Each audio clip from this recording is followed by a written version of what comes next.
Commentary box থেকে সাকিব আল হাসানকে রীতিমতো প্রশংসায় ভাসালেন তামিম ইকবাল। চেন্নাই টেস্টে ফিল্ডিংয়ে ব্যস্ত সাকিবের বোলিং নিয়ে দিয়েছেন দারুণ এক অ্যানালাইসিস। তাতেই বোঝা গেল কেবল বন্ধুর লাইভ খেলায় নয়, মিস করা ম্যাচের হাইলাইটসে সেই পারফরমেন্স ফলো করেন মিস্টার খান। কি ছিল একটা অ্যানালিসিসে? সাকিবের ক্যারিয়ার নিয়েও ধারাভাষ্যের কক্ষে বাকিদের কি জানালেন টাইগারদের সাবেক ওয়ানডে ক্যাপ্টেন, জানাচ্ছেন খালিদ জামিল। আগেই জানা ছিল চেন্নাই টেস্টের প্রেস বক্স থেকে বাংলাদেশের হয়ে কথা বলবেন তামিম ইকবাল। যথাসময়ে হাজির হলেন খান সাহেব।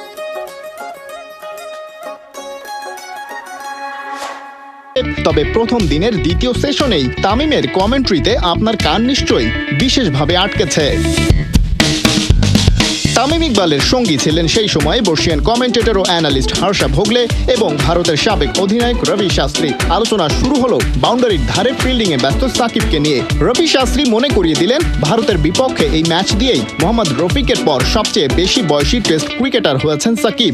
সেই সাথে তিনি টাইগার ক্রিকেটের বিগ ড্যাডিও, যে বেস্ট অলরাউন্ডার। তবে 37 বছর 179 দিন বয়সী মিস্টার 75 এর সার্ভিস আর কত দিন পাবে বাংলাদেশ? কমেন্ট্রি বক্সে ওঠা এই প্রশ্নের উত্তরে তার সহযোদ্ধা তামিম জানালেন, সেটা বলতে পারবেন সাকিব নিজেই। সম্প্রতি ব্যাট হাতে খুব ভালো না করলেও বোলিংটা আছে দুর্দান্তই। পাকিস্তানে উইকেট তেমন না পেলেও বল করেছেন দারুণ।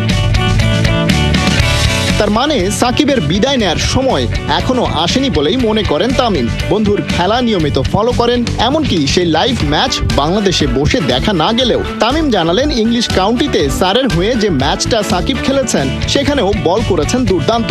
স্বীকার করেছেন 9 উইকেট। যে ভিডিওগুলো অ্যাভেলেবেল ছিল সেগুলোতে সাকিবের বোলিং দেখে দারুণ একটা ব্যাপার চোখে পড়েছে টাইগার ওপেনারের। তিনি বলেন সাকিব বলের গতি বাড়িয়েছেন, যেটা হতে পারে তার ক্যারিয়ারের জন্য বেশ গুরুত্বপূর্ণ। অন্তত তামিমের তাই অভিমত। বাংলাদেশের ক্রিকেটের পোস্টার বয় সাকিব। তার ক্যারিশমাতে দারুণ সব স্মৃতি পেয়েছে বাংলাদেশের ক্রিকেট। দেশের গণ্ডি পেরিয়ে হয়েছেন গ্লোবাল সুপারস্টার। ক্যারিয়ারের এই অন্তিম লগ্নেও সেরা পারফরমেন্সটাই দিয়ে চলেছেন। তার মেজাজ মর্জি যারা জানেন হয়তো বুঝবেন ক্রিকেটকে হঠাৎ একদিন বিদায় জানিয়ে দেবেন সবার সেরা থাকা অবস্থাতেই। খালিদ জামিল, ৭১।